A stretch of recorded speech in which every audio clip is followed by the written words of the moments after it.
Ok, bonne journée. J'arrive pas à connecter le micro. Donc là, donc, je vais parler un peu plus fort. D'abord, une annonce pour lundi, pour ceux qui suivent le maths. Je ne sais pas si vous avez vu, mais l'horaire a changé un peu. Donc lundi, nous aurons 4 heures de théorie. Et après, le lundi après, vous aurez 4 heures TP. En plus, c'est pas tout. Vu qu'il n'y était pas de locaux ici, on nous a déplacés vers centre-ville. Je vais encore faire l'annonce officielle, donc avec les locaux, mais comme ça vous le savez déjà. Donc, on va continuer avec le 3e chapitre. Donc, j'avais introduit le mode. J'en avais parlé tout vitement. Donc, le mode, c'est rien d'autre que la modalité qu'on observe le plus souvent. Donc, c'est la modalité pour laquelle la barre ou le bâton est le plus grand. Donc, pour une variable qualitative, on a dit qu'on ne sait pas calculer la moyenne ni la médiane, mais quand même, on peut regarder le mode. Donc, le mode, c'est rien d'autre que la fréquence ou l'effectif la plus grande ici. Donc, c'est le loisir shopping qui va faire le mode pour la variable. Si vous avez une variable quantitative discrète, même chose. La mode, vous le voyez là. Donc, c'est le bâton qui est le plus haut. Le bâton.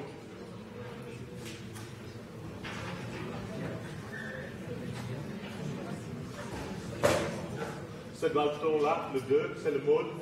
Et si vous avez la courbe des effectifs cumulés ou des fréquences cumulées, vous pouvez retrouver la mode comme la valeur pour laquelle la démarche est la plus grande. Donc le saut le plus haut va indiquer le mode ici est égal à 2. Variable continue, on peut trouver des modes où le mode c'est la valeur 180. Vous voyez aussi, si vous regardez la valeur individuelle, c'est la valeur qui apparaît le plus fréquent. Mais bon, il y a beaucoup de modes possibles et donc chaque mode, ou le mode là, c'est un mode assez faible, car il y a beaucoup d'options, beaucoup de valeurs différentes et chaque des valeurs a un effectif assez bas. Donc le mode en soi est assez simple, on pourrait rencontrer quelques difficultés quand même. On pourrait avoir plusieurs modes, ou bien les modes sont assez groupés comme là. Les 2 modes se trouvent au centre, les 2 bâtons au centre sont les plus hauts. On pourrait avoir des modes qui sont mis aux extrémités ou ailleurs dans la distribution. Donc 2 modes qui n'ont pas, ou qui sont mis qui se trouvent assez loin l'un de l'autre. Ou on pourrait avoir un cas pareil comme là, c'est une distribution uniforme. On pourrait dire chaque bâton va constituer un mode, mais bon, ça n'a pas beaucoup de sens. Et donc, si on est dans le cas là, on va dire qu'il n'y a pas de mode. Donc, il n'y a pas vraiment un bâton qui est plus large ou quelques bâtons qui sont plus larges que les autres. Donc là, on pourrait dire nous avons un mode qui se trouve au centre. Là, on pourrait dire qu'il y a 2 modes, un à gauche et un à droite, mais là, on va dire il n'y a pas de mode. Toutes les valeurs sont ou ont la même fréquence. Donc, pour faciliter l'interprétation, on peut parler d'un mode relatif vis-à-vis du mode absolu.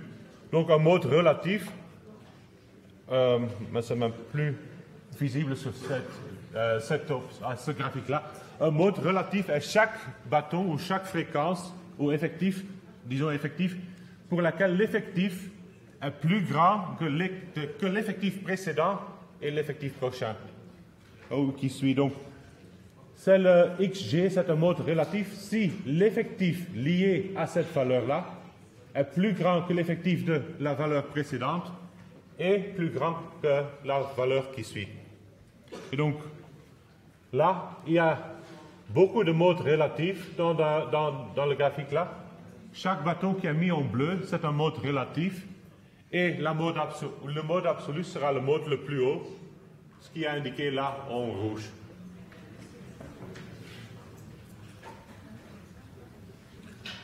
S'il y a un seul mode, on appelle la distribution unimodale.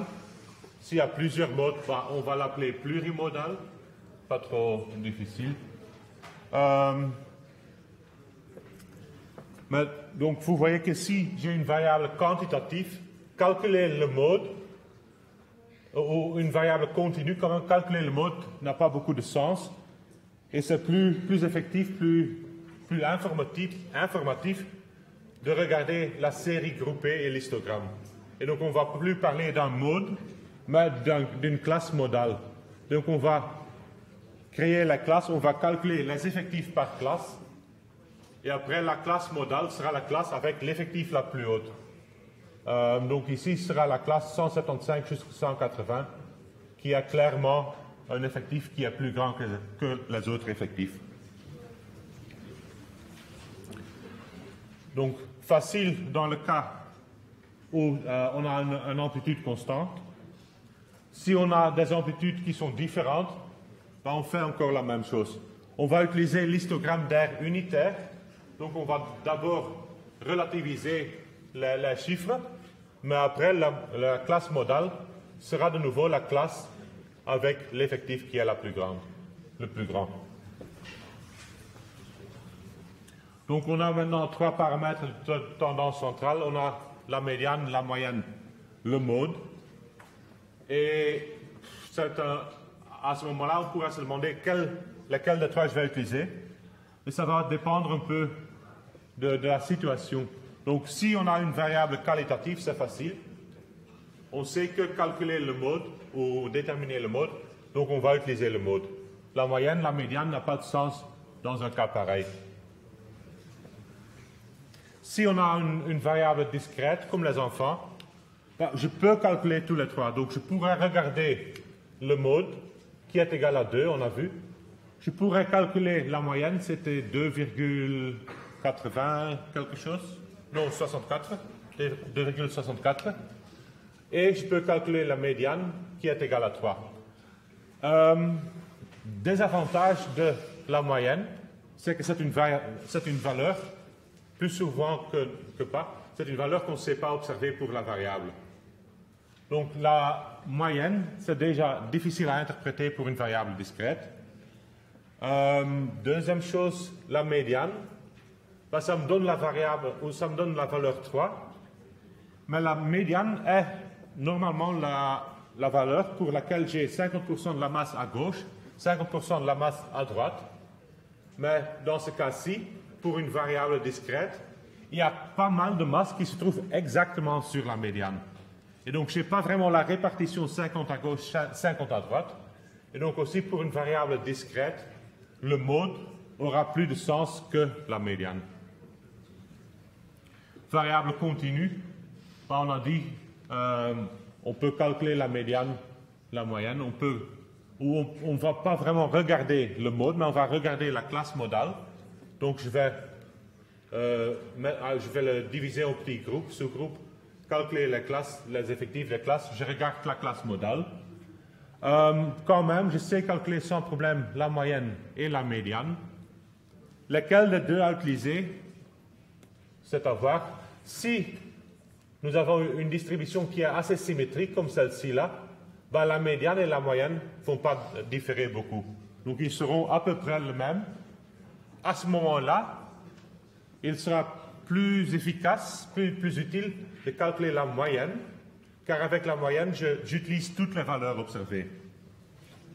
Si j'ai une distribution qui est plus dissymétrique, à ce moment-là, il va être une plus grande différence entre la moyenne et la médiane.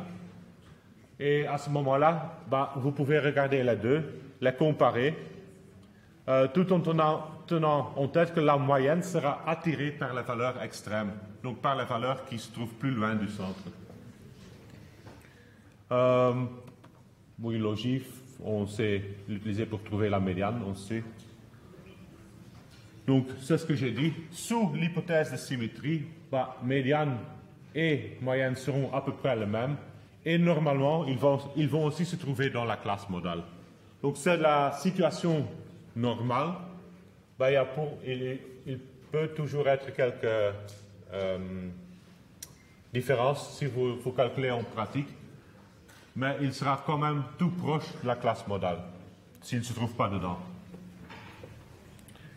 Donc là, ce que j'ai dit aussi, donc là il y a une dissymétrie, clairement une dissymétrie qui...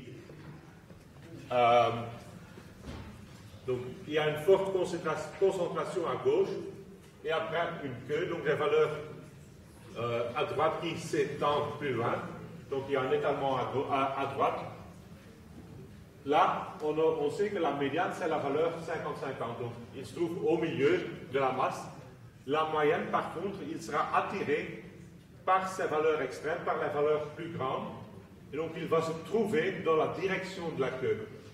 Et donc là, dans ce cas-ci, on aura que la classe modale sera plus petite que la médiane et la médiane sera plus petite que la moyenne.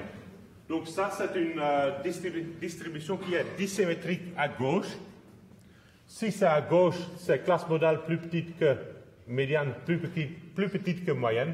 Si j'ai l'inverse, donc j'ai une distribution qui est dissymétrique à droite, les inégalités vont changer. Et donc j'aurai que la moyenne sera plus petite que la médiane, qui sera plus petite que la classe modale. Donc toujours, dans ce cas-là, si vous avez quelque chose comme ça, donc vous voyez qu'il y a le queue là, un queue qui est plus long, donc qui contient des valeurs plus extrêmes. C'est toujours le queue qui va attirer la moyenne, et donc la moyenne se trouve vis-à-vis de la médiane, toujours dans la direction de la queue. Donc tu as la médiane, et après la moyenne à gauche, si la queue se trouve à gauche, la moyenne à droite, si la queue se trouve à droite.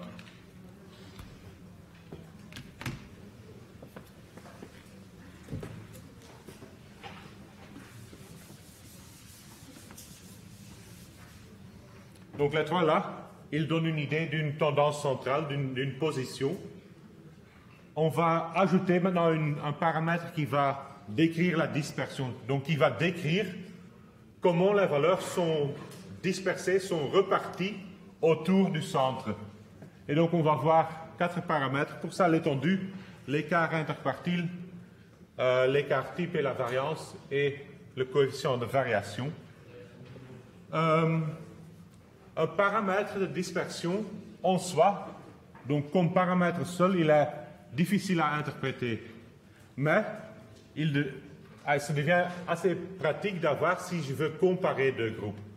Donc si j'ai deux groupes, j'aurai deux paramètres de dispersion et je peux comparer comment la dispersion entre les deux groupes soit. Mais donc on pourrait utiliser un petit exemple comme ça. Donc on a 10 tailles fictifs. Les tailles ont le même centre. Disons qu'on utilise la moyenne pour le centre qui est égal à 5 cm. Les tailles vont de 0 à 10 en soi ou en théorie. Dans le premier cas, j'ai des observations qui sont assez concentrées autour du centre. Donc j'ai une forte concentration dans le centre. Pour le deuxième cas, j'ai des tailles qui sont plus éloignées, qui sont plus dispersées. Et donc, ils vont de presque 0 jusqu'à presque 10. Et donc, logiquement, là, je veux trouver que le paramètre de dispersion est plus grand que le paramètre de dispersion du premier cas, car là, il y a une plus forte concentration. Donc, comme dit, c'est plutôt utile pour comparer deux groupes ou deux sous-groupes. Et donc, on va regarder la taille des filles et des garçons. Donc, je vais faire la séparation. Il y était 41 filles, donc avec des tailles qui vont de 156 jusqu'à 180. Il y a 66 étudiants ou des garçons avec des tailles 66 jusqu'à 195. Et donc, on pourrait calculer pour chaque groupe une mesure de dispersion. la mesure la plus intuitive, la plus facile, c'est l'étendue. Donc pour l'étendue, ce que je fais, c'est simplement regarder la différence entre la valeur plus grande et la valeur la plus petite. Donc je prends la dernière valeur, xn. Donc souvenez-vous que si je mets l'indice entre parenthèses, ça veut dire que c'est la série ordonnée. Donc xn, c'est la valeur maximale, x1, c'est la valeur minimale. Et donc je regarde simplement la différence entre la valeur maximale et la valeur minimale. Donc pour la phi, valeur maximale c'était 180, donc là, 180 cm. Valeur minimale, 156 cm. Ça me donne une étendue de 24 cm. Pour les garçons, maximale 195, minimale 166. Et donc je trouve une étendue de 29 cm. Donc là, on pourra dire que, où on voit que la dispersion chez les garçons est quand même un peu plus grande que la dispersion chez les filles. L'étendue s'exprime dans les mêmes unités que les observations. Ben, on prend les observations qui sont en centimètres et on fait la différence. Donc ça reste en centimètres. C'est aussi facile pour le lier directement à la paramètre de position. Il est très sensible aux valeurs extrêmes.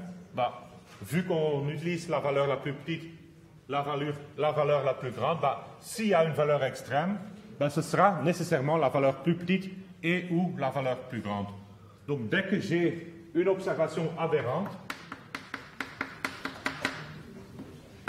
si je calcule l'étendue, ben, l'étendue va toujours tenir compte de cette valeur aberrante.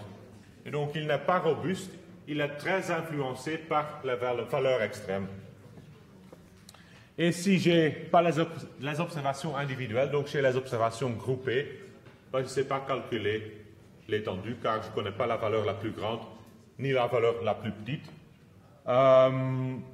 Je pourrais regarder les classes, mais les bornes des classes ne sont pas nécessairement les valeurs observées la plus petite et la plus grande. Donc je pourrais trouver une approximation de l'étendue, mais je ne sais pas nécessairement trouver l'étendue même. Donc étendue, très facile, mais très susceptible aux valeurs extrêmes. Et donc on a modifié cette étendue et on a dit qu'est-ce qui se passe si je regarde que les valeurs au centre. Donc que dans ce cas, ce qu'on a fait, on a pris Q1 et Q3 et regardé la différence, l'écart, l'étendue entre ces deux-là. Donc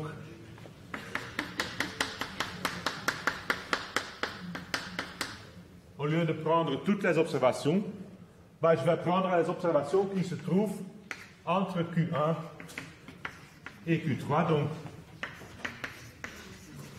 50% de la masse qui se trouve au milieu de la distribution. Et de cette manière, ben, je vais annuler l'influence potentielle des valeurs extrêmes. Donc l'écart interquartile, ben, c'est l'étendue entre les deux quartiles, Q3 et Q1. Comment on l'a retrouvé? Ben, on utilise la courbe cumulative des fréquences ou les effectifs cumulés. Donc on va regarder, on va rechercher le Q3 et le Q1. Donc là on a la fréquence, donc on va chercher la valeur qui correspond à 75%.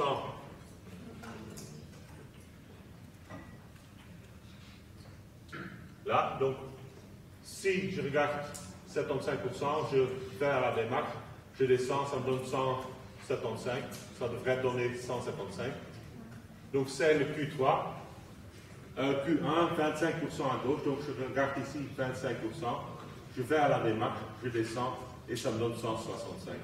Donc j'ai pour la fille un écart interquartile de 10 cm. Pour les garçons, si je fais la même chose, je trouve que l'écart interquartile est égal à 9 cm. Donc là, on voit que la mesure de dispersion pour la fille est un tout petit peu plus grande que celle pour les garçons. Mais il n'y a pas beaucoup de différence. Mais donc, si je regarde le centre de la distribution, donc le milieu, bah, il y a un peu plus de dispersion dans la taille des filles que dans la taille des garçons. De nouveau, ça s'exprime directement dans les mêmes unités. Donc, le Q1 et le Q3 sont des tailles, sont des valeurs observées qui sont exprimées en centimètres. La différence sera aussi exprimée en centimètres. Vu que je regarde le centre de la distribution, l'influence des extrémités est annulée. Donc, c'est une mesure qui est beaucoup plus robuste que l'étendue. Et si j'ai des valeurs groupées, donc des observations groupées, je peux encore récupérer ou approximer l'écart interquartile. Donc, on a vu à ce moment-là, on s'est créé l'ogive. Donc, on pourrait... donc, on regardait toutes les classes et après, on liait par des droites. Et avec cette ogive-là, je sais retrouver Q1 et Q3. Donc, de nouveau, on regarde 0,75, 0,25, Q1, Q3. Donc là, les Q1 et les Q3 sont des approximations. Donc, sous l'hypothèse d'uniformité, etc. Donc, j'ai une approximation pour la première quartile et la troisième quartile. Et donc, j'aurai une approximation pour l'écart interquartile. Mais quand même, je sais trouver une approximation qui est assez bien.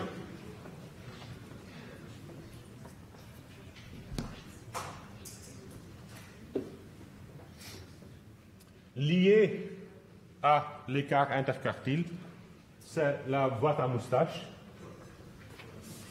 Donc, la boîte à moustache, c'est une représentation graphique qui est très utile, qui est beaucoup utilisée aussi.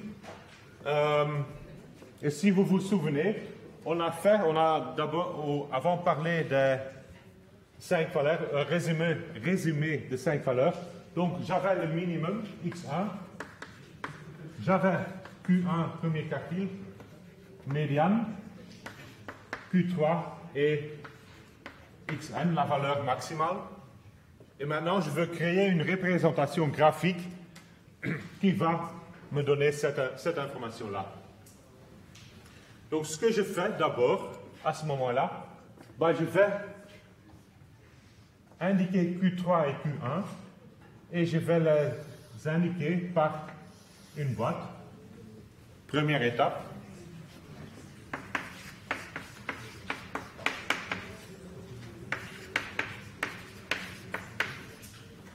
Boîte qui va de Q1 à Q3. Après, j'indique la médiane. Donc, je mets, disons que la médiane est un peu plus là.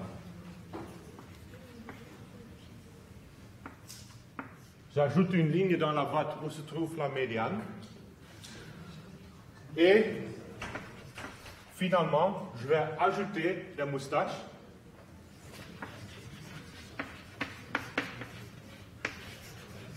Des moustaches qui vont de Q3 à la valeur maximale et Q1 vers la valeur minimale. Donc, j'ai la valeur minimale, je relie avec une ligne. La valeur maximale, je relie avec une ligne.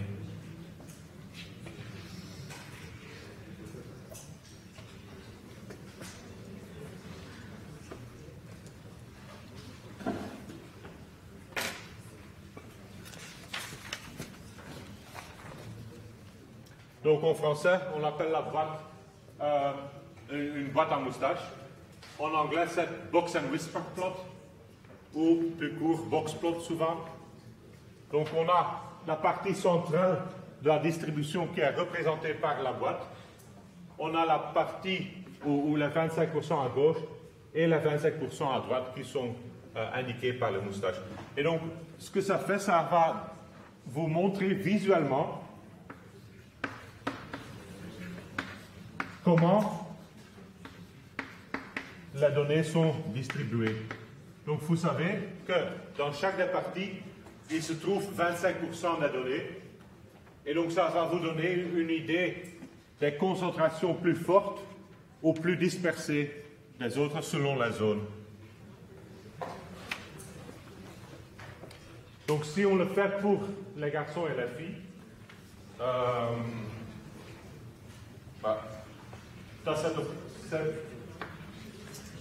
as déjà le point. Donc ce que vous devez faire, c'est relier la manière bonne. Donc Q1 jusqu'à Q3 va constituer la boîte, la médiane et les deux moustaches pour les garçons. Et après pour les filles, c'est plutôt là.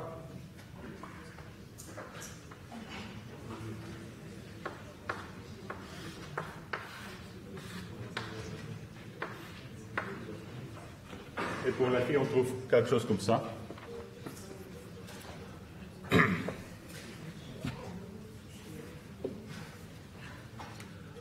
Donc, d'abord, logiquement, la médiane ne doit pas nécessairement se trouver au milieu de la boîte. Il se trouve où il est lié à la 25%.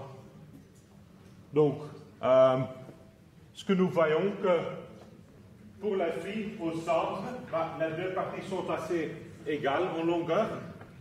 Donc, ça veut dire que la dispersion à gauche et à droite, c'est à peu près le même. Donc, la distribution centrale sera assez symétrique. Pour les garçons, on voit que la partie gauche, là ou droite, est plus petite que la partie droite. Et donc, qu'il y a 25% des observations là, dans un intervalle plus petit que les 25% là. Et donc, pour les garçons, au centre, il y a une dissymétrie, il y a une plus forte concentration à droite qu'à gauche. Donc, ça veut dire que si on voudrait dessiner, ça va augmenter plus vite ici et descendre plus lentement à droite.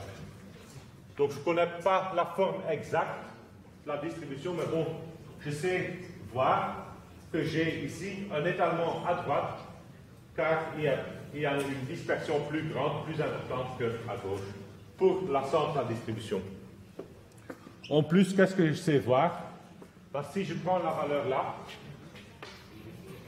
et la valeur là, ça me dit que 75 des personnes, ou des garçons, la taille de 75% des garçons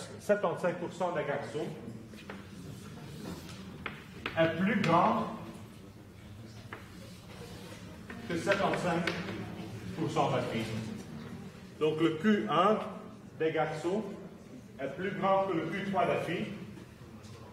Donc 75% des garçons est plus grand que 75% des filles. On voit par exemple aussi que la valeur maximale des filles correspond à peu près à la médiane des garçons, etc.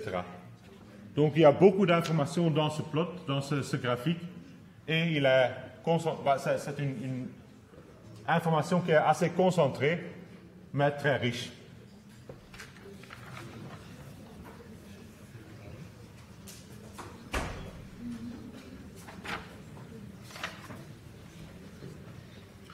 Donc, qu'est-ce qu'on sait voir? On sait voir où on trouve une indication de la valeur centrale, de position qui est indiquée par la médiane. Donc là, on a une indication de dispersion. Pourquoi? Car la longueur de la boîte, c'est l'écart interquartile. Donc c'est Q3 moins Q1. Donc ça me donne l'écart interquartile. Et toute la longueur, ça c'est l'étendue. Donc j'ai de l'information sur la position, j'ai de l'information sur la dispersion et j'ai aussi de l'information sur la symétrie. Donc la symétrie au centre, on pourrait dire que c'est symétrique si cette longueur ou les deux longueurs de la partie des boîtes sont à peu près les mêmes. C'est dissymétrique si ce n'est pas le cas. Symétrie plus loin, donc la symétrie extérieure du centre, on sait comparer les moustaches. Donc si cette moustache-là est plus large que cette moustache-là, ou vice-versa, de nouveau, c'est plutôt dissymétrique et pas symétrique. Donc on a information position, information dispersion et information symétrique.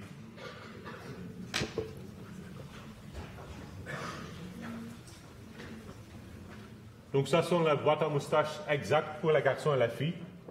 Donc si vous le créez à la main, souvent on le fait de cette manière-là, donc horizontal. Si un logiciel va donner un output, ben, ils vont le mettre souvent en vertical. Ça reste la même chose. C'est tourné de 90 degrés, mais c'est tout. Et donc là, on a une boîte à moustache pour les filles, pour les garçons et pour tous ensemble. Ben, vous voyez que logiquement, la valeur la plus petite, c'est la valeur la plus petite des deux autres. La valeur la plus grande, c'est la valeur la plus grande des deux autres. La médiane, nécessairement, se trouve entre la médiane des garçons et la médiane des filles, car on doit avoir 50% à chaque côté. Donc on va moyenner les deux un peu. Quoi encore? Bah, toutes les mêmes observations qu'on a fait avant. Aussi logique, c'est que la dispersion là, ou l'écart interquartile pour tous les étudiants sera plus large que les deux autres, car ils sont combinés. Et donc vous pouvez faire une interprétation, vous pouvez comparer des valeurs et donner une explication à tout ça. Si par contre je regarde les poids, ben, si je regarde les poids, ce que je remarque, donc l'idée c'est la même. J'ai encore les filles, les garçons, les tous, donc le min-max ça reste la même.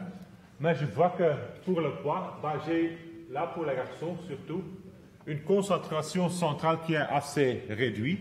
Donc la boîte est assez petite, mais j'ai une moustache supérieure qui est très large.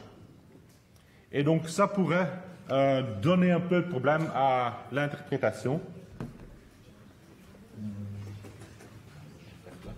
Car à ce moment-là, je ne sais pas vraiment comment les données sont dispersées.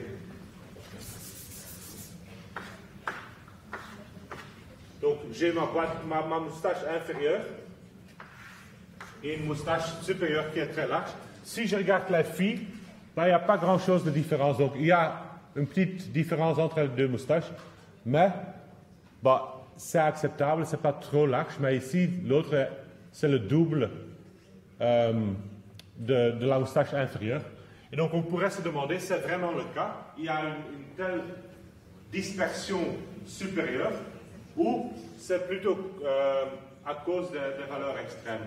Donc les deux options sont j'ai des valeurs supérieures qui sont vraiment dispersées d'une manière assez égale, et donc je trouve cette moustache-là, ce qui est bien. Ben, c'est ce qu'on devrait trouver. Mais une autre option, c'est que j'ai une moustache où j'ai des valeurs qui sont dispersées à peu près le même que les valeurs en bas, les valeurs inférieures, et j'ai un ou deux valeurs extrêmes qui vont faire de sorte que la moustache est plus large, mais là, au milieu, j'ai rien, il y a un trou. Et donc, si j'ai un cas comme ça, bah, je voudrais quand même savoir que c'est comme ça, donc que la distribution est assez symétrique, sauf pour un de valeurs extrêmes. Et donc, ce qu'on va faire, c'est modifier la boîte à moustache pour pouvoir indiquer les valeurs extrêmes. Donc, si on regarde les poids, donc on avait là, donc on a les poids qui vont de 50 kg pour les garçons jusqu'à 115. Mais ce qu'on voit aussi directement, c'est là, la dernière c'est 115, avant c'est 95. Donc il y a vraiment un trou de 20 kg entre les deux observations. Donc on va se trouver dans ce cas-ci. Et donc je veux aussi que la boîte à moustache va m'indiquer qu'on est dans ce cas-là.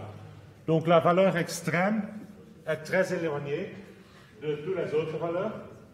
Et donc c'est une valeur assez aberrante. Ça ne veut pas dire que c'est impossible de l'observer. C'est très bien possible. C'est possible d'avoir un poids de 115 kg. Mais bon, vis-à-vis des autres poids, il est différent, disons, aberrant. Donc, on va modifier ce graphique-là en introduisant des valeurs pivots, des valeurs adjacentes et des valeurs extérieures.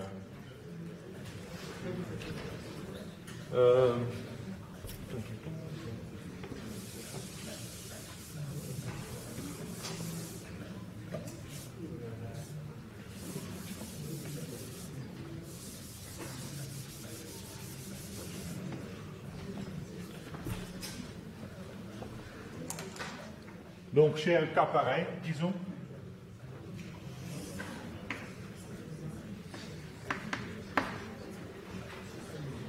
Et je vais faire, ou je veux modifier d'une manière que je vois qu'il y a des extrémités là. Donc, le centre, rien ne va changer. Donc, la boîte, je garde de la même manière. Mais, je vais ajouter la valeur pivot. Donc, je vais dire que, basé sur la dispersion, il y a un certain range, un intervalle de valeurs qui sont plausibles et des valeurs qui sont moins plausibles. Et donc, sans aller dans les détails, c'est basé sur la dispersion. La dispersion, bon, vu que nous utilisons la médiane et la quartile, la dispersion, la mesure de dispersion qu'on va utiliser sera l'écart interquartile, donc sera la longueur de la boîte. Et on dit qu'on pourrait se trouver au plus 1,5 fois la dispersion plus grande que Q3 ou plus petite que Q1.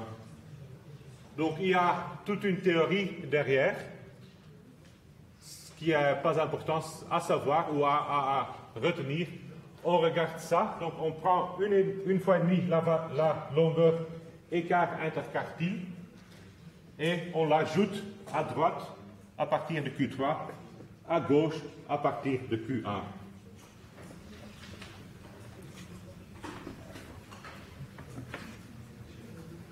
Disons que c'est là.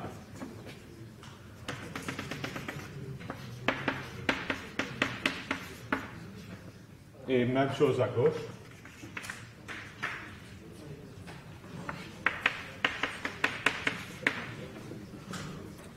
Donc ça donne ce qu'on appelle la valeur pivot. À droite, A2, à gauche, A1.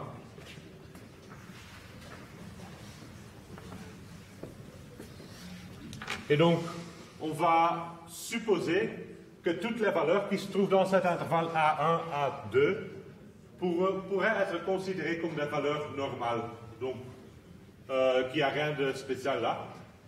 Et donc, ce qu'on va faire maintenant, c'est modifier les moustaches pour qu'on ait les valeurs normales, donc les valeurs qui tombent dans cet intervalle-là, et les valeurs qui ne tombent pas dans cet intervalle.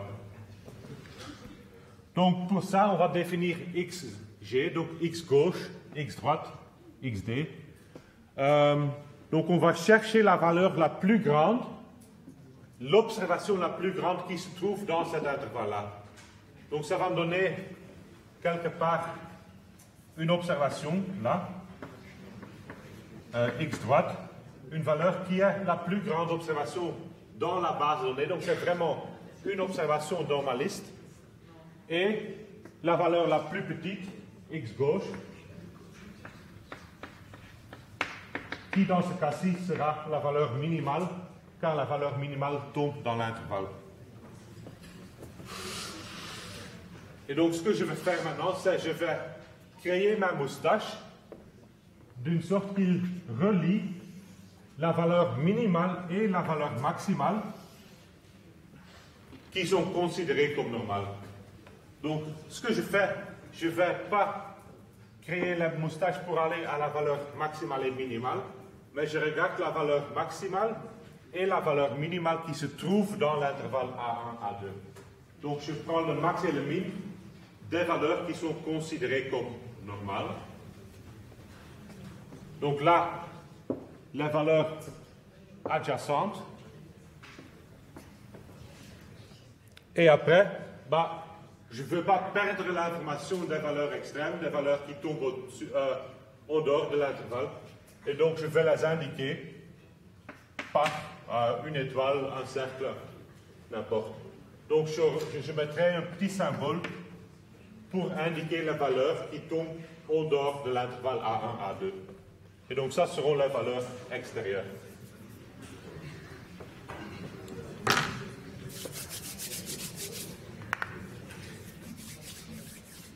Donc boîte à moustache, la boîte reste la même. Je regarde l'écart interquartile, je prends une fois et demi, à gauche et à droite. Je cherche la valeur minimale et maximale qui tombe dans l'intervalle A1, A2. Et après, j'ajoute toutes les observations extrêmes, ou disons la valeur extérieure. Donc, petite remarque là, l'intervalle A1, A2 va être défini par l'écart interquartile. Donc, si j'ai une concentration forte au centre, ben, l'intervalle A1, A2 sera plus petite. Si j'ai une plus grande dispersion, l'intervalle augmente. Donc, j'ai la valeur extérieure, mais une valeur extérieure n'est pas nécessairement une valeur extrême. C'est une valeur qui est un peu étonnante vis-à-vis ou par rapport au centre, mais ça pourrait bien être que c'est une valeur qui tombe juste au-dessus, juste en dehors de l'intervalle, ou ça pourrait être que c'est une valeur qui est vraiment différente des autres. Comme vous voyez ici, si on fait les boîtes à moustache modifiées, mais bon, ce sont les boîtes à moustache normales, donc les modifiées sont les boîtes à moustache qui sont faites de base.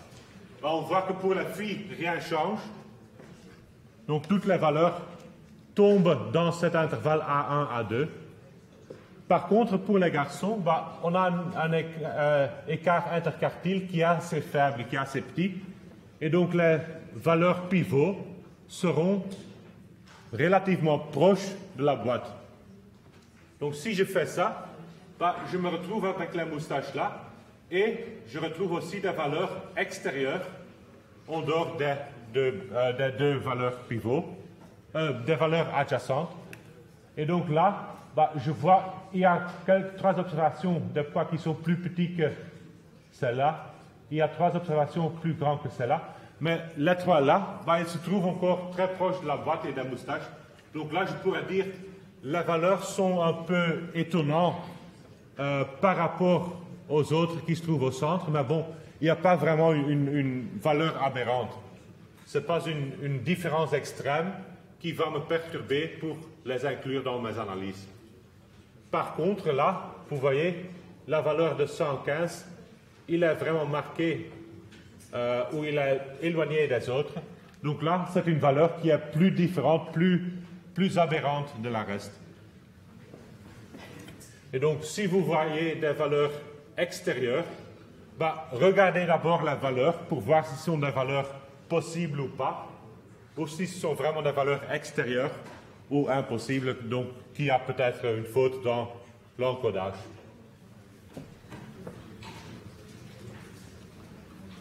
Si je regarde la taille, rien ne change. Donc pour la taille, je vois que l'écart interquartile est déjà plus large, et donc les moustaches seront assez larges. Il n'y a aucune observation qui tombe en dehors de l'intervalle A1, A2.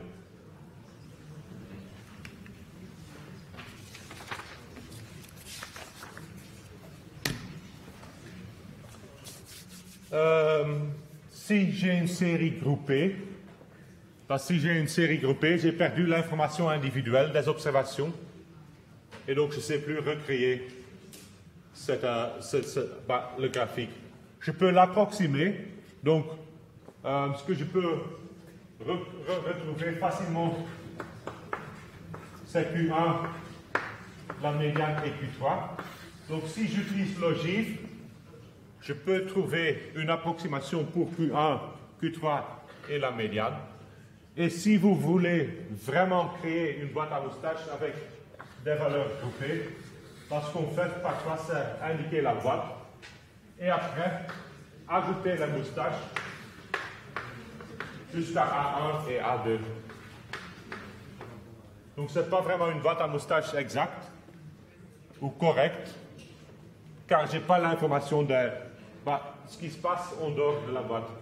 Donc là, je l'ai approximé par A1, A2, les valeurs adjacentes, mais je ne sais pas exactement où se trouvent les observations. Donc, normalement, on ne crée pas la boîte à moustaches pour des valeurs groupées.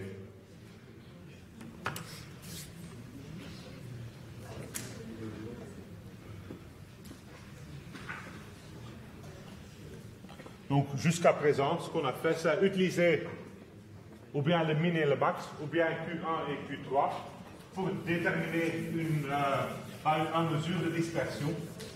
Donc, on a défini l'étendue, on a défini l'écart interquartile. Mais si on retourne à pas vraiment la définition, mais ce qu'on a dit, que c'est la dispersion. La dispersion, c'est la manière dans laquelle les observations sont distribuées, sont reparties autour du centre, donc autour d'un paramètre central. Et donc, ce qu'on pourrait faire, c'est dire, je prends la moyenne comme paramètre du centre et je regarde comment les valeurs sont distribuées autour de la moyenne.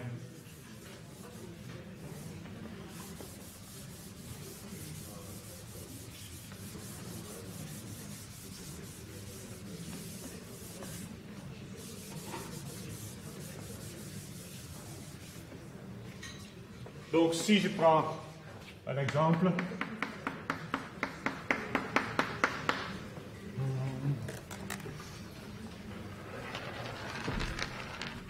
la moyenne se trouve à peu près là. Ce que je pourrais voir, ou ce que je pourrais regarder, sont tous les écarts entre les observations et la moyenne.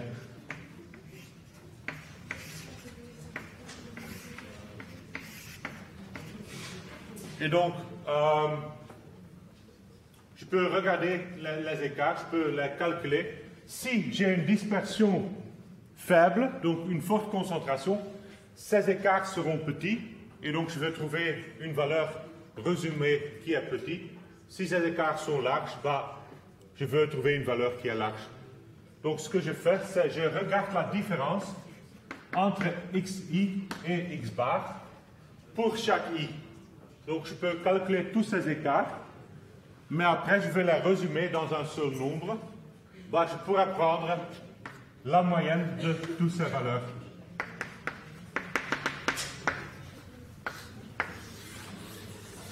Donc de cette manière-là, je trouve un écart moyenne. Il y a seulement un mais. Cet écart moyen est par définition toujours 0.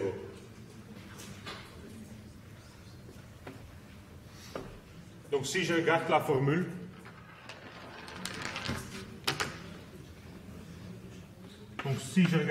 c'est 1 divisé n, la somme des xi, moins 1 divisé n, la somme des x bar.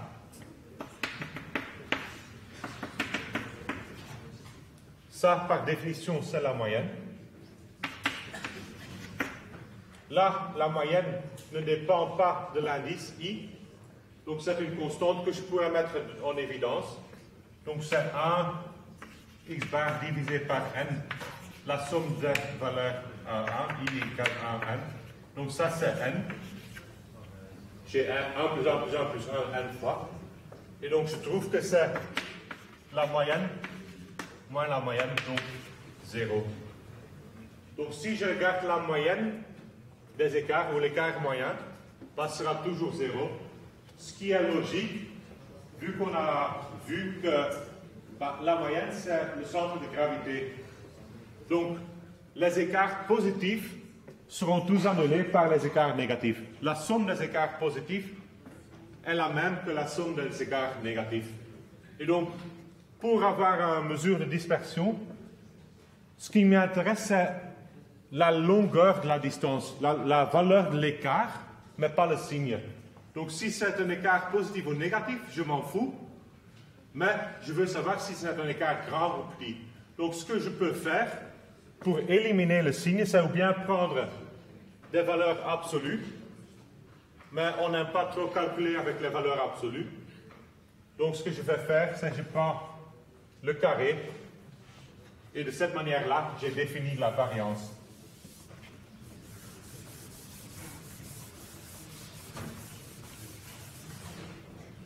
Donc ça va donner la variance que nous notons avec S carré. Et donc clairement, si les écarts sont plus grands, ben, la variance sera plus grande. Donc une grande variance correspond à une grande dispersion. Une petite variance avec une concentration forte. Là, pour la variance, c'est toujours une concentration, une dispersion autour de la moyenne. Donc c'est par rapport à la moyenne.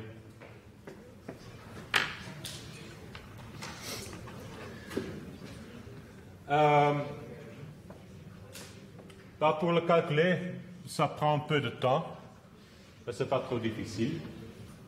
Pour le faire à la main, ce n'est pas trop gai, parfois, surtout pas si il y a beaucoup d'observations. En plus, il y a une chose, vous savez que la taille est exprimée en centimètres, la moyenne ou la taille moyenne est exprimée en centimètres.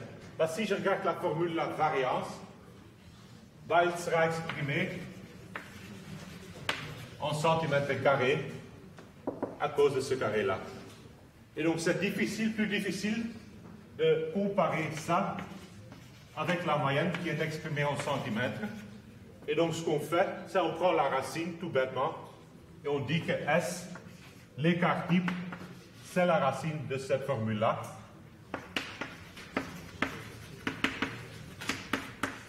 Qui est de nouveau en centimètres.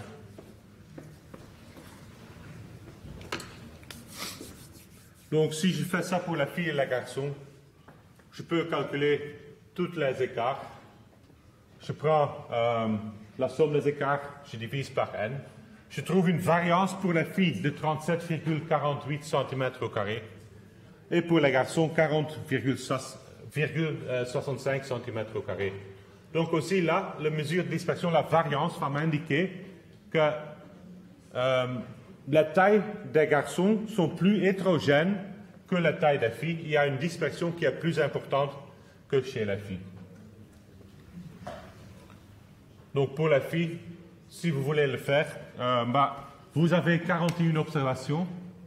Vous savez que la moyenne est 168,8. Après, vous faites la différence, donc xi moins x bar, donc 156 moins 168,8, ça me donne moins 12,8, etc., etc. Vous faites ça pour chaque valeur. Vous prenez la somme de tous les écarts là, vous le divisez par 41, car il y a 41 filles, et là, vous trouvez la valeur 37,5 ou 37,48 comme variance ou l'écart type, je prends la racine, ça me donne un écart type de 6,1 cm.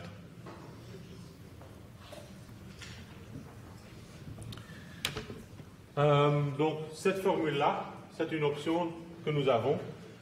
Il y a une formule équivalente qui est parfois plus facile à calculer. Donc, si je regarde la variance,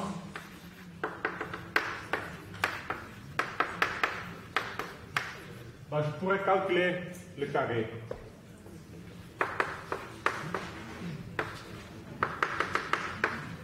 Donc c'est xi au carré moins 2 x bar xi plus x bar au carré. Je vais distribuer la somme.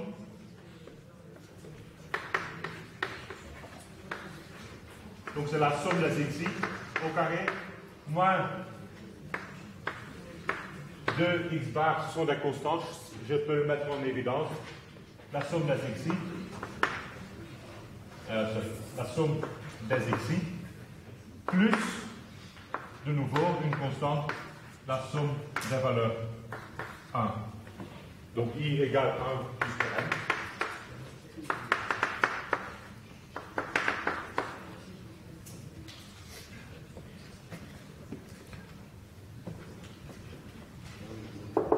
Là, ça me donne 1 sur n, somme des xi au carré. Cette somme avec le 1 divisé par n, c'est la moyenne. Donc j'ai moins 2 fois la moyenne au carré. Et ici, cette somme, c'est n, divisé par n, donc 1, plus x moyenne au carré. Et donc, la formule équivalente, 1 divisé par n, la somme des carrés des observations, moins x moyenne au carré.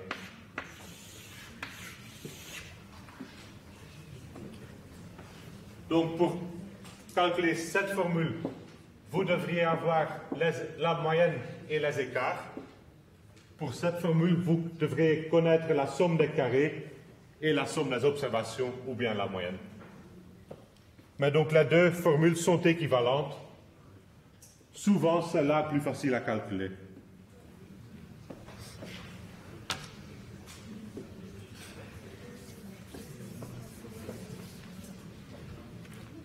Donc, si je retourne aux tailles des garçons, j'ai besoin de la somme des xi, qui est 11 964. J'ai besoin de la somme des xi au carré, qui est 2 171 430. Ben, je prends cette valeur-là, je divise par 66, donc 1 divisé par n, la somme des carrés, moins la valeur moyenne au carré. Donc, je prends cette valeur-là, je divise par 66 pour trouver la moyenne. Je prends le carré. Ça me donne 40,65 cm au carré. Donc exactement le même qu'on a trouvé avant. Et donc un écart type qui est 6,37. Pour la fille, l'écart type était 6,1. Donc on voit de nouveau, c'est logique, on a vu la différence pour la variance. Si on prend l'écart type, on prend la racine, ça ne va pas changer l'ordre. Donc, la dispersion, l'hétérogénéité des garçons, ou dans la taille des garçons est plus grande que dans la taille des filles.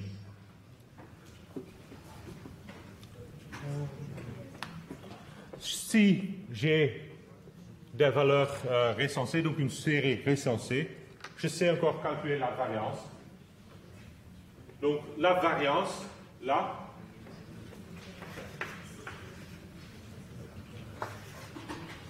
donc si je regarde cette somme-là, ça me donne x1 moins x bar au carré plus x2 moins x bar au carré, etc.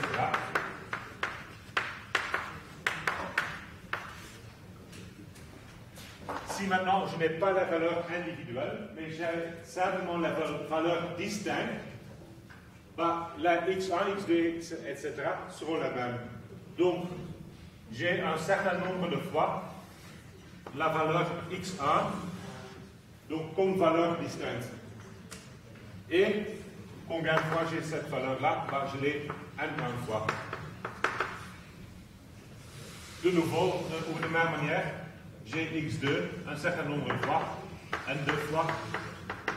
Et donc la valeur à la fin, ce sera xg, mg fois. Donc, pour l'indice, ça pourrait être confusant. Donc là, l'indice, c'est l'indice individuel de chaque observation. Ici, l'indice, c'est la première valeur distincte, la deuxième valeur distincte, la gème valeur distincte. Et donc, si je reprends cette formule-là, j'ai 1 divisé par n, n1 x1, n2 x2,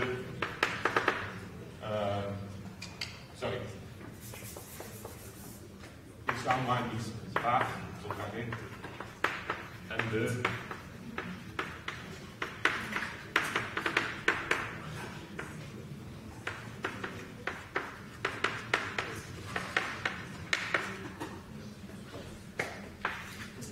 donc comme ça.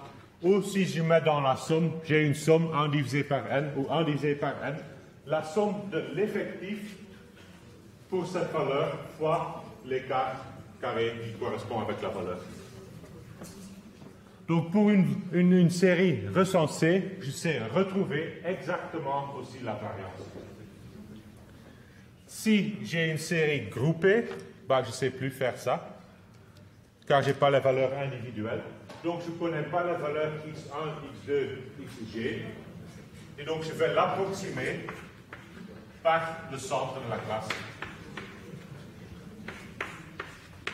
Donc pour les valeurs groupées, j'ai défini G classe. Chaque classe a des bornes, mais je ne connais plus les valeurs observées distinctes. Donc je dois regarder toutes les valeurs dans la même classe. J'ai un effectif N1 pour la première classe et je vais faire une approximation pour les valeurs dans cette classe-là par le centre de la classe. Et donc de cette manière-là, je trouve une variance approximative qui utilise les écarts entre le centre de la classe et la moyenne totale.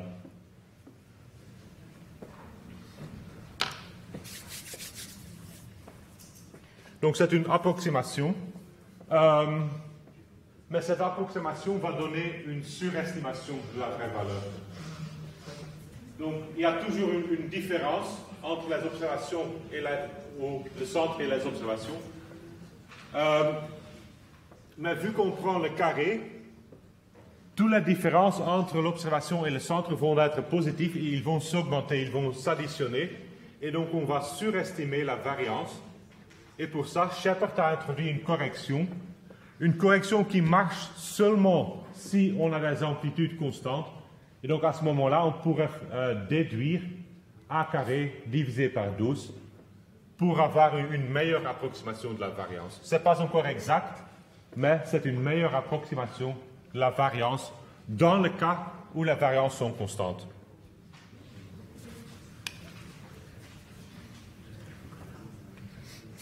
Donc si je regarde la taille, toute la taille, donc l'ensemble de taille, je l'ai mis en classe d'amplitude 5 cm. J'ai calculé le centre des classes, j'ai calculé la différence entre le centre et la moyenne. Je l'ai mise au carré, je multiplie avec l'effectif, je prends la somme, je divise par 107 et je trouve une approximation de la variance qui est 80,43 cm au carré. Variance exacte, on a vu avant, c'est 76,32 et donc j'ai une surestimation de 4 cm au carré. Si j'applique la correction, j'avais une amplitude de 5. Donc je soustrais 5 au carré divisé par 12. Ça me donne une variance de 78. Donc je suis plus proche de la variance, de la vraie variance, mais je ne suis pas encore exactement. Donc l'approximation est meilleure déjà, ou la correction est une approximation meilleure, mais bon, on n'est pas encore à la vraie valeur.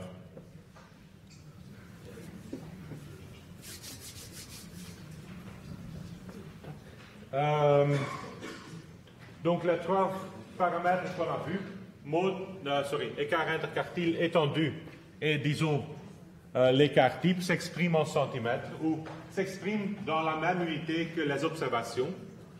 Et donc si on veut comparer deux groupes, nécessairement les deux groupes doivent avoir les mêmes unités. Je ne sais pas comparer un écart type en centimètres avec un écart type en kilos. Donc, comparer des poires et des pommes, je ne sais pas faire avec ces valeurs-là.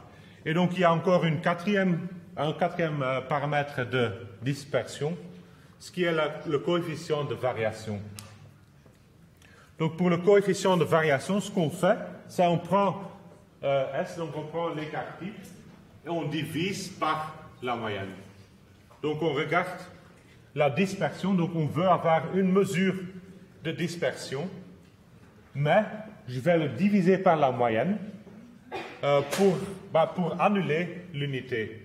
Donc la dispersion S est exprimée, disons, en centimètres pour la taille. La moyenne est exprimée en centimètres pour la taille. Le coefficient de variation, ça me donne centimètres divisé par centimètre. Donc il n'y a pas d'unité pour ce paramètre-là. Et donc ça me permet de comparer des variables qui ne sont pas exprimées dans la même unité.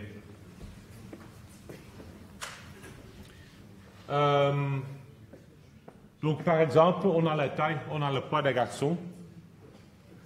Bon. On a la taille et le poids. Je pense que ce sont des autres valeurs. J'ai une moyenne pour la taille de 176,4 cm, écart type 8,73 cm, et le poids, une moyenne écart type qui sont exprimés en kilos.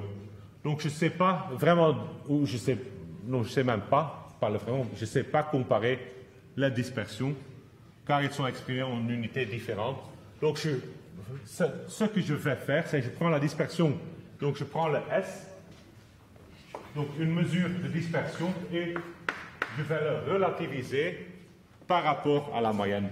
Et donc je vais diviser par la moyenne, me donne un CV de 0,18 pour le poids et 0,05 pour la taille. Donc on l'exprime souvent en centimètres, donc c'est la variation en centimètres autour, en pourcentage, pas en centimètres, en pourcentage autour de la moyenne. Et donc là, on pourra dire que pour cette donnée-là, la dispersion pour le poids est quand même plus large que la dispersion pour la taille.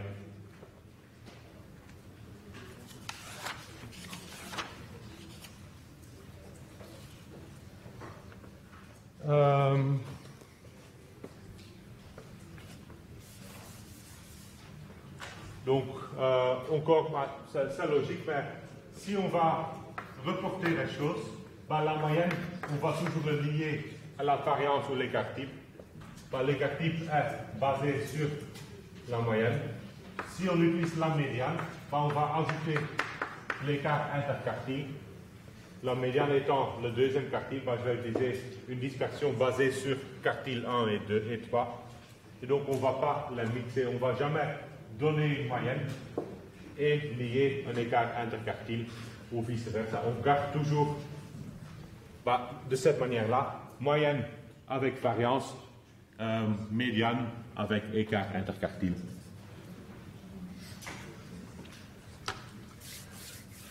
Choix du paramètre, finalement, on ne fait pas vraiment un choix. Donc pour la position, on avait certaines options et selon le cas, il y était une option qui était mieux que l'autre. Ici, on a aussi, disons, 3 mesures de dispersion, mais elles sont complémentaires. Donc j'ai l'étendue qui regarde toute le range des valeurs, donc il regarde la différence entre la valeur minimale et maximale. J'ai l'écart interquartile qui me donne une idée de la dispersion, mais la dispersion dans le centre des observations. Et après, j'ai encore la variance ou l'écart type. L'écart type, ça, c'est un sort d'écart moyen. Donc, il va regarder toutes les observations et me donner une idée de l'écart des observations par rapport à la moyenne. Donc, les 3 valeurs sont complémentaires et normalement, on les calcule les 3, on les regarde les 3 aussi.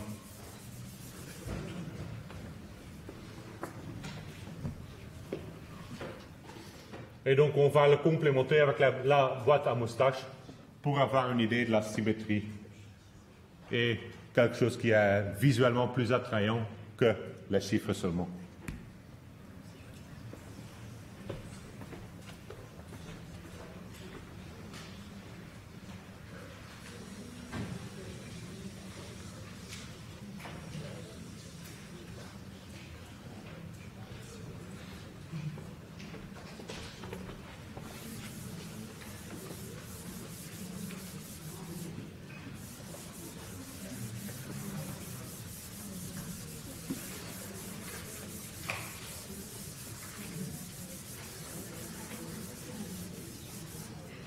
Et donc, on va finir avec les paramètres de forme.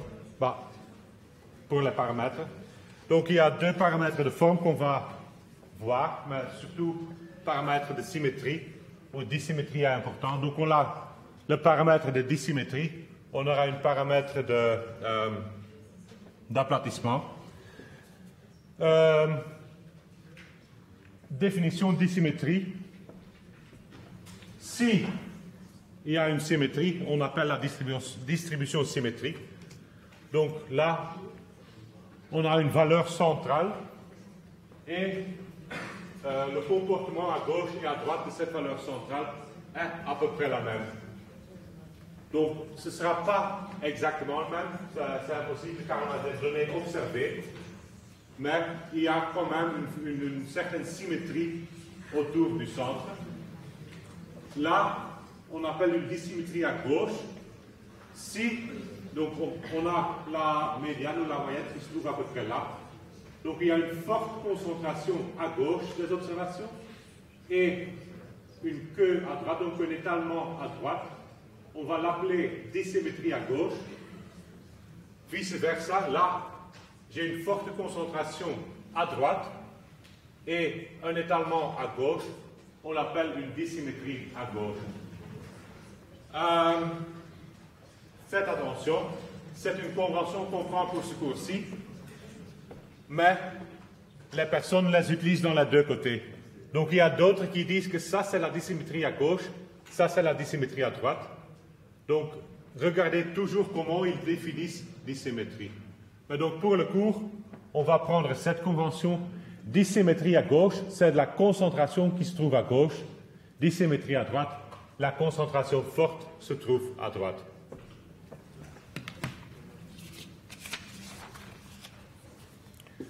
Et donc, deuxième paramètre d'aplatissement, ce qu'il va regarder, ce sont les queues de la distribution. Donc, si j'ai une distribution, donc les distributions là sont les distributions théoriques. Ce qu'on aurait si on se base sur l'histogramme et on réduit les classes jusqu'à taille 0, amplitude 0. Pour comparer la queue, donc la queue, ce sont les extrémités de la distribution. Pour comparer ou pour dire qu'un queue est lourd ou pas lourd, on a besoin d'une courbe de référence. Et donc la courbe de référence, ici,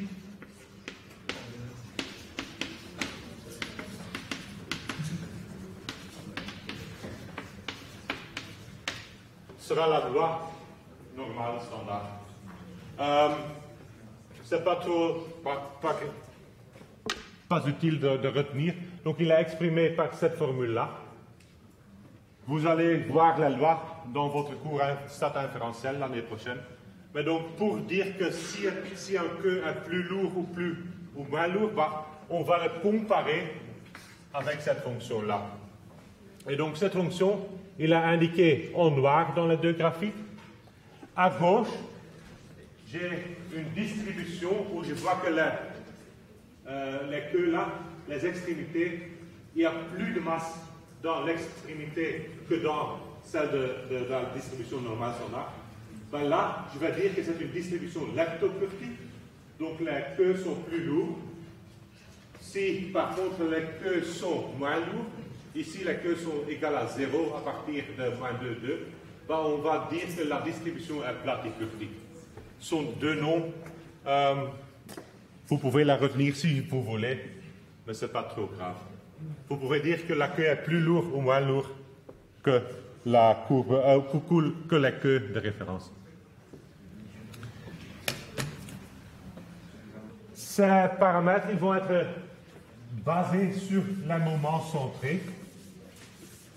Donc, un moment centré, c'est simplement ce qu'on a fait à peu près pour la variance. On a regardé, ou on regarde les écarts. On prend la moyenne des écarts et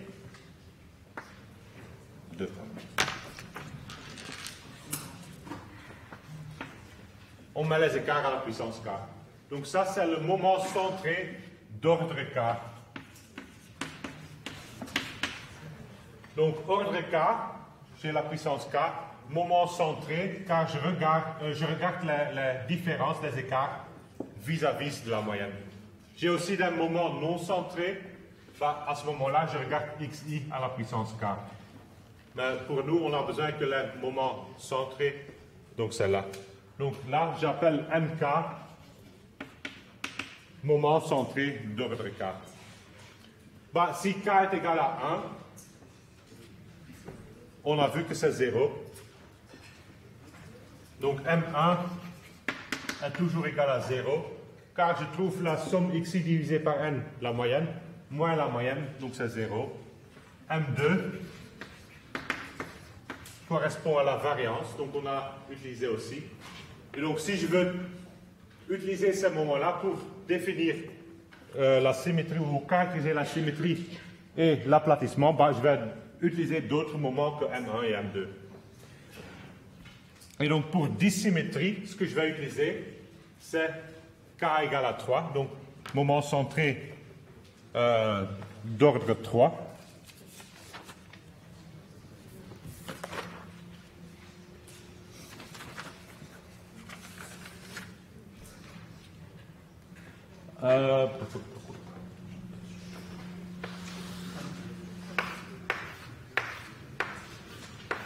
Si je prends deux histogrammes, un histogramme qui est assez symétrique et un autre, je vais prendre dissymétrie à gauche.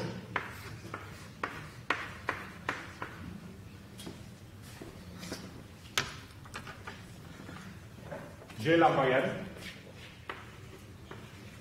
Si je regarde les écarts à gauche et à droite, ils sont assez symétriques, donc à peu près, il y a toujours un écart qui sera annulé par un écart négatif qui sera annulé par un écart positif.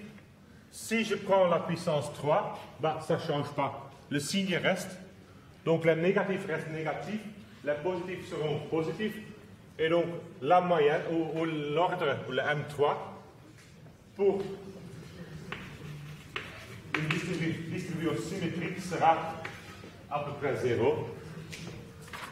Si j'ai dissymétrie à gauche, donc j'ai beaucoup d'écarts petits, de petits écarts, et à droite, des écarts qui sont plus larges. Donc là, j'ai des écarts négatifs mais petits. Là, j'ai des écarts positifs, des petits et des grands. Je prends la puissance 3, donc la différence sera encore plus grand. Donc les écarts grands deviennent encore plus grands. Et donc, si je prends la somme, cet côté-là va gagner. Donc, il y a plus de masse à la puissance 3 dans le côté positif que dans le côté négatif. Et donc, M3 sera positif pour la dissymétrie à gauche et pour la dissymétrie à droite sera l'inverse, M3 est négatif. Deuxième caractéristique qu'on a déjà vu, si à symétrie, la moyenne et la médiane sont à peu près les mêmes, donc x bar moins x, moyenne moins médiane est 0, ou à peu près 0.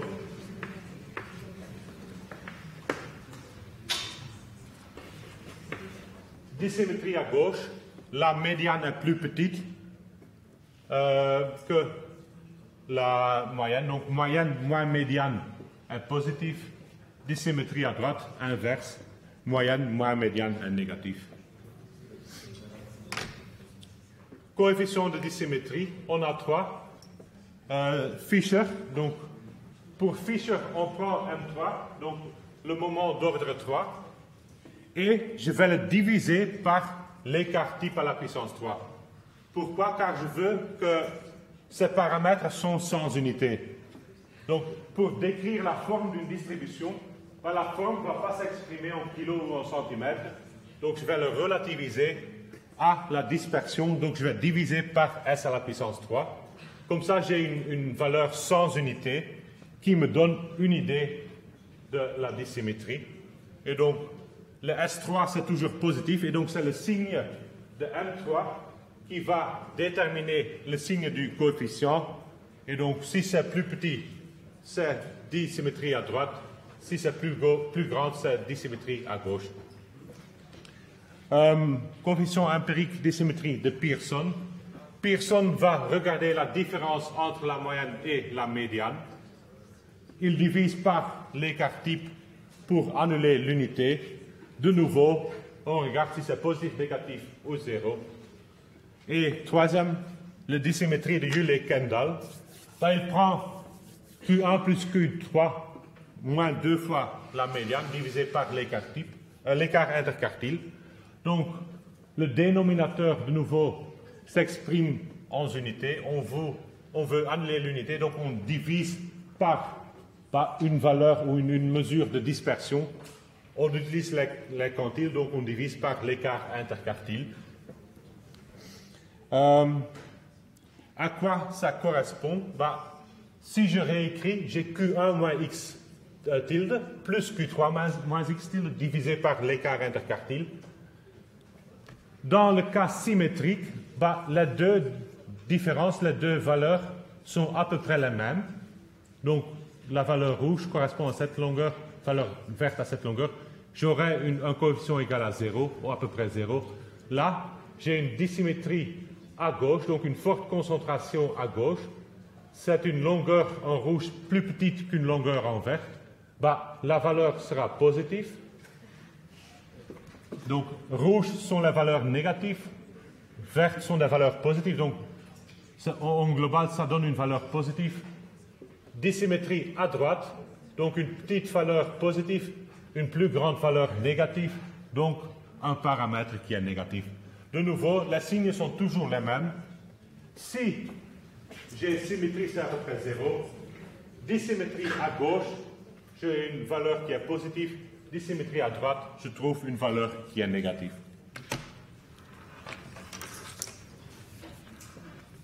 Si on regarde la série de tailles, on a des coefficients qui sont tous les trois négatifs, mais assez faibles.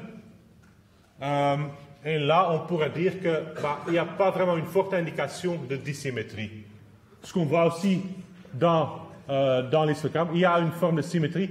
Il y a un peu d'étalement à gauche, mais ça pourrait être à la caractère aléatoire des observations. Donc là, on pourrait dire qu'il y a une distribution qui est assez symétrique, ce qu'on voit aussi dans la boîte à moustaches.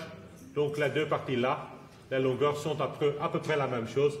Et les deux moustaches, les longueurs des moustaches sont aussi assez égales. Par contre, pour le poids, on trouve d'autres valeurs. Donc, on a là une valeur extrême à droite. Donc, on pourrait dire qu'il y a plus de masse à droite. Donc, on dit que c'est à gauche, donc une dissymétrie à gauche. Mais il n'y a pas toujours un consensus entre les trois valeurs. Donc là, on voit que le premier, Fisher, est positif. Donc Fisher va surtout regarder la partie sans l'extrémité, tandis que les autres deux sont négatifs, qui indiquent que c'est une dissymétrie à gauche, à cause de cette valeur-là qui va attirer vers la droite. Aplatissement, on va utiliser quatrième puissance. Donc l'aplatissement, c'est moins important. Donc ce qu'on regarde là, c'est le moment 4 divisé par S à la puissance 4 pour enlever l'unité. Et la deuxième, donc Fisher, il a fait une petite correction, une modification. Il a pris le même que Pearson, mais il a soustrait 3. Pourquoi? Car pour la courbe normale, donc pour la courbe de référence, B2 est égal à 3. Donc, si vous calculez le coefficient de Pearson, pour dire quelque chose, vous devriez relater ce chiffre à 3. Donc, si c'est plus petit que 3, on aura des tailles moins lourdes, plus grand que 3, plus lourdes. Même chose pour Fisher, mais là, vu que je soustrais 3, je dois comparer avec 0, plus grand que 0 ou plus petit que 0. Donc ici, pour le poids, on trouve que B2 est 4,38, B2 pour la taille 2,38. Si je compare, donc j'ai calculé B2, donc je dois comparer avec 3. Là, je vois que les tailles sont plus lourdes à cause de cette valeur extrême à droite. Là, pour la taille, les queues sont moins lourdes que la courbe de référence. J'ai quoi? 5 minutes. Je vais passer ça et je vais vous vitement dire quelque chose sur les 2 dernières slides. Donc vous pouvez lire le cas qualitatif. Ça dit que le cas qualitatif, vous pouvez calculer le mode, mais rien d'autre, sauf dans le cas binaire. Donc dans le cas binaire, on pourrait calculer une moyenne et une médiane à cause de ça. Dernière chose que je voudrais dire, je pourrais avoir une transformation des variables aussi. Donc parfois on doit transformer les variables, car moi j'ai pris des observations en mètres, vous avez pris en centimètres, quand même je veux que les résultats donnent les mêmes, ou que les analyses donnent les mêmes résultats. Et donc il y a un changement naturel si je change les variables aussi. Donc là, je peux faire une transformation linéaire, une transformation affine. Je multiplie avec un scalaire. Ça me donne un changement d'échelle. Par exemple, si je vais de centimètre à mètre, je dois diviser par 100. Changement d'échelle. Si j'ajoute constante B, ça va faire une translation. Translation, donc je vais changer l'origine de la distribution. Donc je vais tout décaler vers la droite ou vers la gauche. Qu'est-ce qui se passe si je fais quelque chose comme ça? Donc 2 exemples. Dans les centimètres en mètres, je dois diviser par 100. C'est changement d'échelle. De degré Fahrenheit à Celsius, j'ai un changement d'échelle, mais aussi un changement d'origine. Qu'est-ce qui se passe si j'ai mes observations? Donc ça sont mes observations. J'ai le centre, là. Je fais une translation. Donc je fais une translation.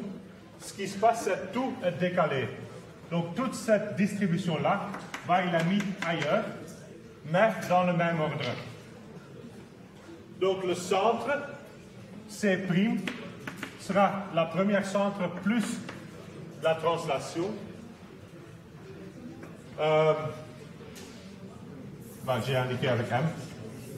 Donc la position médiane ou moyenne change de même manière. La variance, ça ne change pas. Donc si j'ai une dispersion ici, la dispersion, si je décale, reste la même. Donc S' ou S' carré sera égal à S. Donc il n'y a pas de changement dans la dispersion et le paramètre de position change avec plus B. Si par contre je change ou je fais une multiplication, je multiplie avec A, donc A, disons A positif, celle-là va être là, l'autre va là, celle-ci va vers là, etc. Et donc je trouve des observations qui sont reparties un peu de même manière, mais qui sont plus dispersées. Donc la dispersion augmente et le centre là, il va faire la même changement d'échelle, il va aussi être multiplié. Donc là,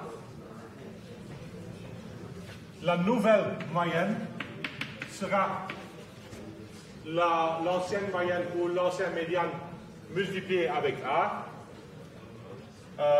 Et pour la dispersion, sera la même chose. La dispersion, donc pour l'écart type, c'est A, ou la valeur absolue de A. Pour la variance, ce sera A carré. Ce qui est directement clair, la formule aussi. Donc chez ces écarts-là, si je multiplie par A, j'ai AXI, AX bar, je mets en évidence, ça me donne A au carré fois la formule de la variance. Donc, si j'ai une transformation comme ça, donc à ce moment-là, M sera transformé en AM plus B. S sera transformé en A fois S. Donc la dispersion fois la valeur absolue de A. Pourquoi la valeur absolue? Car la dispersion est toujours une valeur positive. Donc si je multiplie avec une valeur négative, ben, la dispersion doit rester positive. Donc je prends la valeur absolue de A au lieu de A. Et donc pour la forme, ben, la forme ne va pas changer. Si je fais une translation, ben, je le mets ailleurs, mais je garde la même forme, la même symétrie. Si je fais un changement d'échelle, je vais tirer ou élargir la dispersion, mais quand même, si c'est symétrique, ça restera symétrique. Si c'est dissymétrique, ça restera aussi dissymétrique. Donc les paramètres de forme ne vont pas changer si je fais cette transformation-là.